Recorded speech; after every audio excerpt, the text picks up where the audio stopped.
Okay, great. So we'll get started. So today we have Yuliang Li, who recently graduated from my team. He's now in Google. And he will talk about his project with Google on the clock synchronization. I think this is a good topic for NPI community because it's a new application that we don't normally think about, clock synchronization, but it's really important for data centers. And in this work, Yuliang also explores a little bit on what potential primitive switches should have in order to support clock synchronization. So it would also give sight on how we build future programmable switches. Okay, so Yuliang will play the video, but I think this talk is meant to be interactive. Please feel free to interrupt where he will pause and answer your questions, or maybe even elaborate more on the slides before we continue the video. Yeah, so Yuliang will start. Thank you, Minlan. Hi, everyone. I'm Yuliang Li from Google. Today, I'm going to introduce Sundial, a fault-tolerant clock synchronization scheme for data center. This is a joint work between Google and Harvard. Synchronized clocks are very useful in data centers. They can greatly simplify or improve existing applications, such as distributed databases and getting consistent snapshots. There are many famous examples, such as Spanner from Google and Farm from Microsoft. They can also enable new applications, such as network telemetry, measuring one-way delay, and distributed logging and debugging.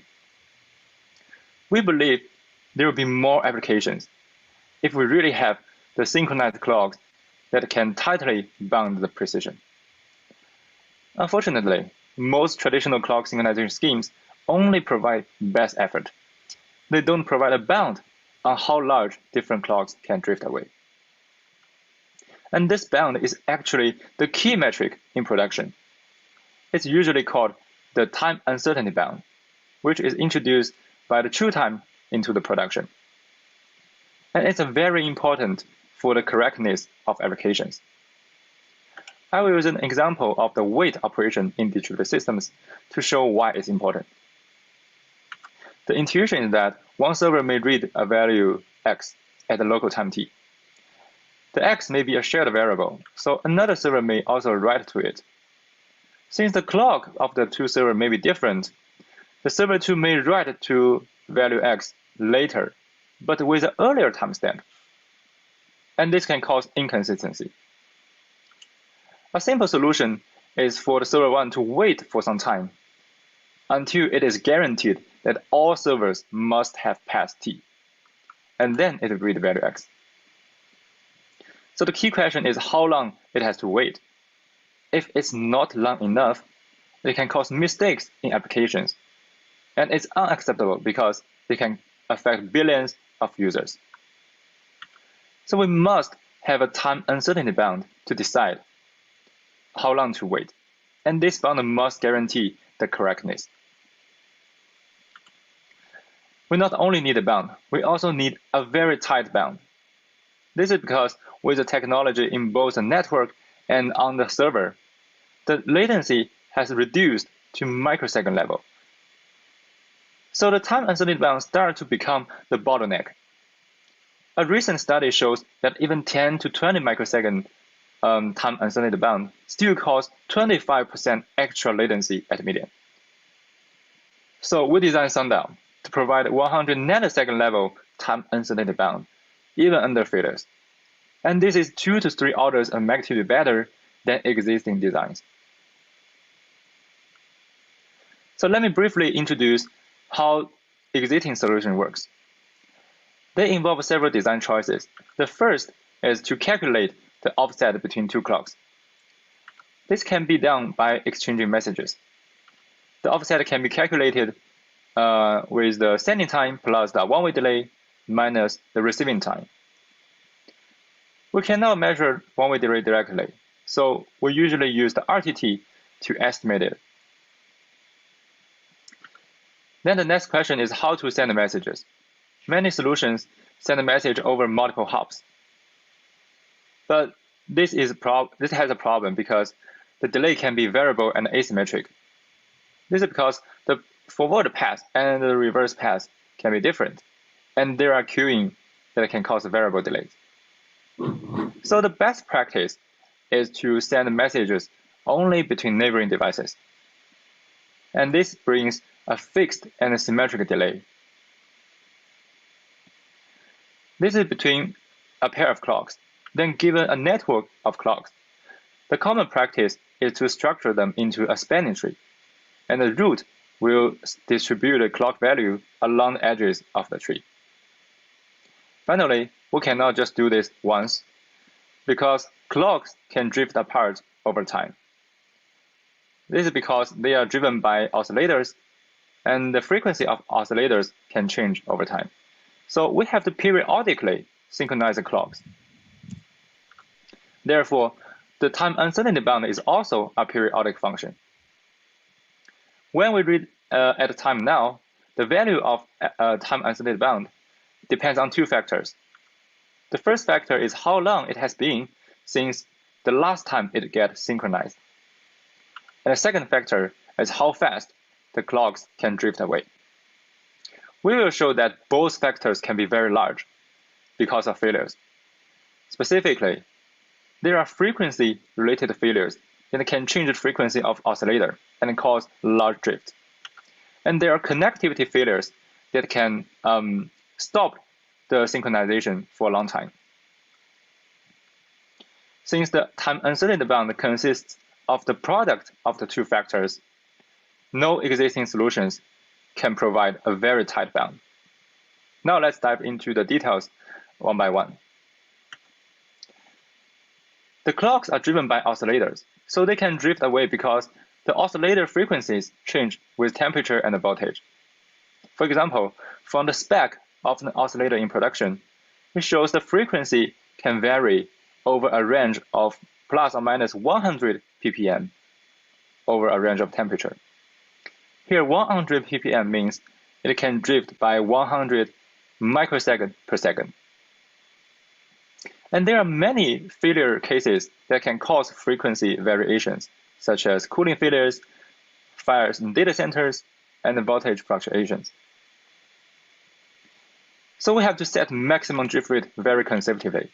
In fact, in Google TrueTime, it is set to 200 ppm. The reason is that we must guarantee correctness. So you may ask, what if we can set it aggressively? Actually, we had such experience before when we said the maximum drift rate is smaller. But when a cooling failure happened, it affects thousands of machines, and we get a huge number of clock-related errors. So the implication of setting a conservative max drift rate is that if we want to provide a tight bound, the interval between synchronization must be small. So we must have very frequent synchronization.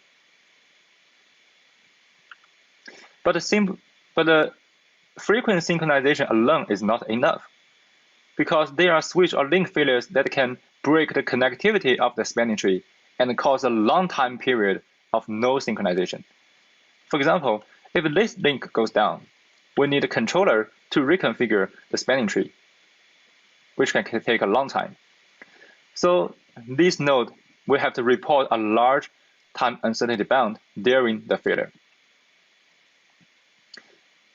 But this is not the only problem, because not only B, but also the whole subtree are affected by the same failure. But existing protocols try to continue synchronize the clocks within the subtree. So this node in the subtree, they do not notice the failure that is remote. Therefore, to guarantee correctness, they have to report a large time uncertainty bound all the time. And this is terrible. And how large the time uncertainty bound is depends on how fast the connectivity failure is recovered. So we must have fast recovery from the connectivity failures. So we designed Sundial to achieve the two key requirements based on a hardware-software co-design. To have frequent synchronization, we implement in the hardware the message sending processing, and also failure detection. To achieve fast recovery from the connected failures, we use a software hardware co-design. The intuition is that the hardware can report a failure very quickly to the local software, and the software can immediately enable a backup plan by reconfiguring the hardware. And this is very fast because it's pure local. The backup plan is pre-computed by the controller. This can be slower, but it's not on the critical path. So now let's look at the details of the hardware and the software. In the hardware, we have three key aspects. The first is that we send frequent messages every around 100 microseconds. And because of this, we can also detect failure very fast with a small timeout. For example, if this link goes down, then this node stops receiving message, so it will get a timeout. But remember, we also have other nodes that are farther away from the failure, and they also need to detect the failure. So we use synchronous messaging to help the remote failure detection. The synchronous messaging means one node only sends a message out when it receives one. That's why it's called synchronous. With the synchronous messaging, when a failure happens, the whole subtree under the failure all stopped receiving messages. So all nodes under the subtree will get timeout. Then to recover the failure, all nodes just turn to their backup parents to reform a new tree that recovers the connectivity. All of these are pure local actions, so they are very fast. The backup parent is pre-computed by the controller. So now let's look at how the controller pre-compute the backup plan. It consists of a backup parent per device. For each node, there are multiple options for the backup parent. For example, the red node has two options, denoted by the red arrows. But not every option works. For example, under this failure, option 1 works. But under this failure, option 1 doesn't work. On the other hand, option 2 works for both cases. That means the actual failure may affect the choice of backup parent. But since the device cannot distinguish different failures, that means we must design the backup plan to be generic to different failures. Specifically, it has to be generic to any single link failure, any single device failure, and the root failure, which is also special. And beyond single failures, there can be concurrent failures caused by some fault domain failures, such as rack failure, pod failure, or power failure, in which multiple devices or links can go down. So we also have to be generic to fault domain failures. In this talk, I will only focus on the root failure and the fault domain failures, but all the 4 types are discussed in our paper. Because of that, the backup plan has 2 parts. The first is one backup parent per device, as was discussed, and also a backup root to handle the root failure. The backup root is a special node because it will elect itself as the new root when it detects the root fails. But under other failures, it should behave as a normal node. The key question is how to distinguish the root failure from other failures. It's not straightforward because, for example, the backup root cannot simply distinguish the link failure from the root failure, because all it sees is that it stopped receiving messages. Our key idea is to get independent observation from other nodes. By independent observation, we mean some other node that can observe the root independently from another subtree of the root. So we set the backup parent of the blue node to some node in the other subtree. In this way, when non-root failure happens, the blue node continues receiving message along this path. But when root failure happens, there will be no messages. This is because most of the nodes send a message synchronously. Right? Only the root can send a message spontaneously. So if the root is down, there will be no messages. With this intuition, we can easily detect root failure, and we use a second timeout on the backup root so that it can elect itself as the new root. Besides the root failure, we also handle the fault domain failures. This is special because one domain failure may break the connectivity of a node, so the node will turn to its backup parent. But if the same domain also takes down the backup parent, then it cannot recover from the failure. So in the calculation, we also have to avoid this case for every node.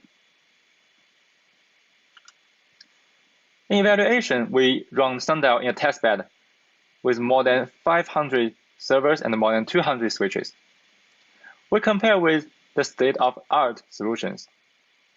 Since they don't provide the time uncertainty bound, we also add a calculation of time uncertainty bound to them. We test them under different scenarios, including the normal time when there is no failures, and also under the case when we inject failures. During the normal time, we show the distribution of the time uncertainty bound. And we can see that Sundial have 2 orders of magnitude lower time uncertainty bound than all other schemes.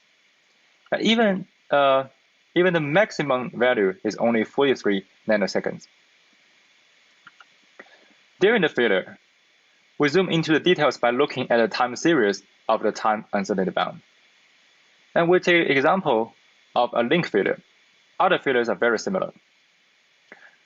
We can see that Sundial consistently bound the time uncertainty below 100 nanoseconds, which is more than 2 orders of magnitude lower than other schemes. We also decompose Sundial into multiple design choices, and we show how they improve the time uncertainty bound one by one. The baseline is PTP, and we add a frequent message on top of it, which bring down the time uncertainty bound by an order of magnitude. But it cannot bring it further because devices cannot notice the failures that is remote, so they have to report a high value all the time. Then we add synchronous messaging, which can help the device to detect remote failures, so they can safely report a small time uncertainty bound when there's no failures. But when failures do happen, the time uncertainty bound still grow large because the controller takes a long time to recover. Finally, by adding the backup plan, we consistently bound the time uncertainty at a very low level. We also show that Sundial can improve application performance. In Spanner, the commit wait latency can be improved by 3 to 4 times. And in Swift congestion control, we show that it has 60% higher throughput under reverse path congestion. Beyond that, we are also working on more applications using Sundial. In conclusion, we show that time uncertainty bound is a key metric in production, and existing solutions fall short because of failures. So we designed Sundial based on a hardware-software co-design. In the device hardware, we implement frequent messages, synchronous messaging, and fast failure detection. And the device software can very fast recover from failures based on a local backup plan. The backup plan is pre-computed by the controller. With Sundial, we built the first system that can achieve 100 nanosecond level time uncertainty bound. And we also show improvement on real applications. Finally, I have one key message for you. Even if you don't remember the talk, please remember that when you write code in the future, you can reliably use a clock and it's tight bound for your critical distributed systems. Thanks for listening.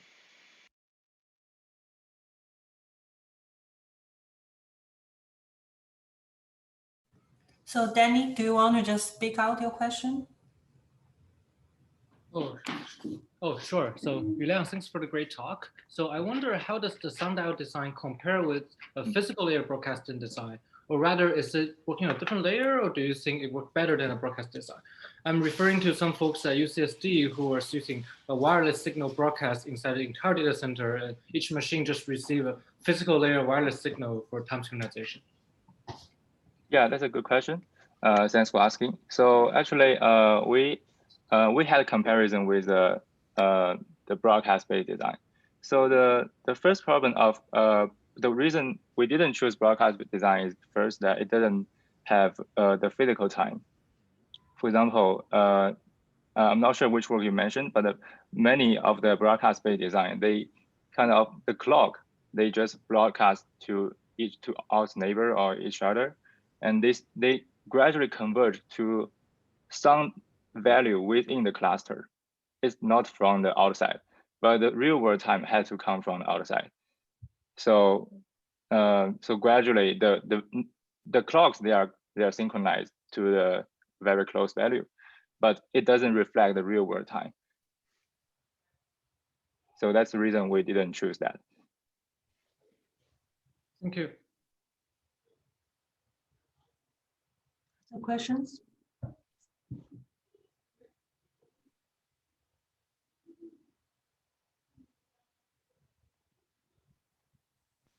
Also, can I ask, how does the ground Are you at all truth... familiar with the... Sorry, go ahead. Oh, hi, this is Dave Maltz. I was going to ask, are you at all familiar with Balaji Prabhakar's work on TikTok? And Yeah. Any comparisons between his scheme and yours? Yeah, actually, yeah, we compare with the that work. So that is based on the hydrants from NSDI 18. Yeah, we show that in our slides and also in the paper that we have much smaller time uncertainty bound than it. So the key reason is that first, the raw version of the hydrants doesn't provide time uncertainty bound, so it doesn't consider the necessary factors to bring that down, and those factors include the various failures, and one of the failure is very important that it can cause the frequency of the oscillator to change quickly, and they fail to handle those type of failures. So that's why if we add a time uncertainty bound on top of hydrants, they will have a large time uncertainty bound. I would think, though, that what that team would say is that they're building a model of the type of variations in oscillator frequency that are seen, and that means that they can get by with less frequent updates. Do you think that that's a feasible approach, or? Yeah, so essentially they're saying, although there is temperature variation, there are other things that influence clock oscillator variation. Those are all tied to physical constraints, which don't change instantaneously. And so even though we don't have as frequent updates as you might have, and so it's less possible to compute a hard bound on the possible clock skew. In practice, you'll do quite well. So yeah, that depends on what kind of practice the goal is for design. So yeah, most of the time the frequency doesn't change a lot, but the key problem is that when failure happens, like cooling failure that we described in the talk, and also there can be even fires in data center. So those can make the frequency change much faster than normal. And those are events that we have to be prepared for in production.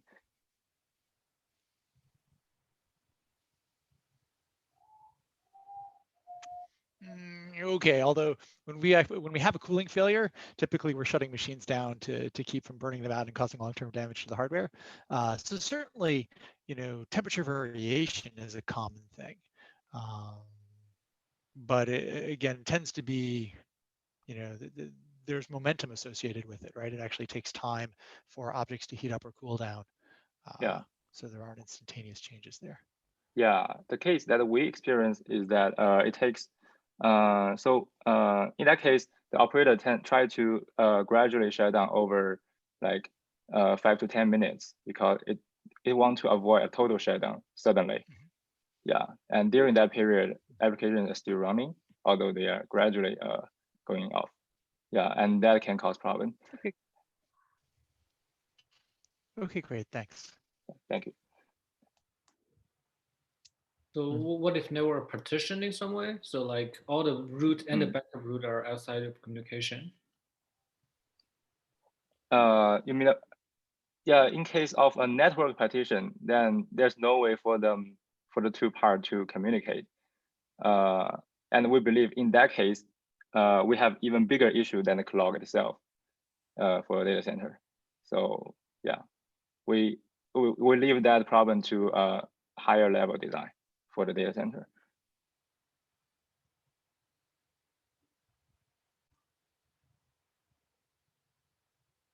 But in practice, the data center has very, very high redundancy, so it almost never happen in practice.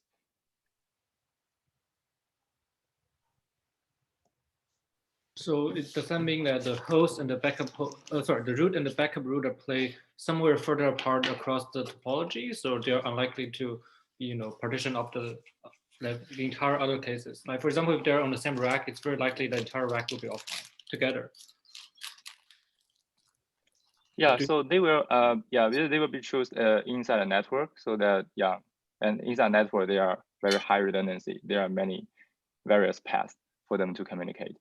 Yeah, and the way we design the backup plan, it actually can. So yeah, it is proved to be generic to any single link failure or switch failure or any domain failure that bring down multiple links or devices. Yeah, so and under any kind of these failures, it is guaranteed that it continue to work well.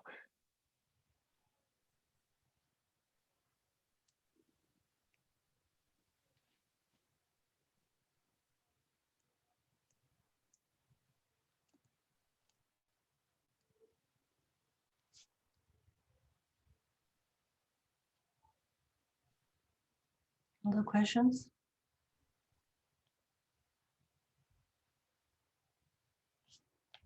If not, then I think we're done with this talk. Thank you, Yuliang. Thank everyone for attending.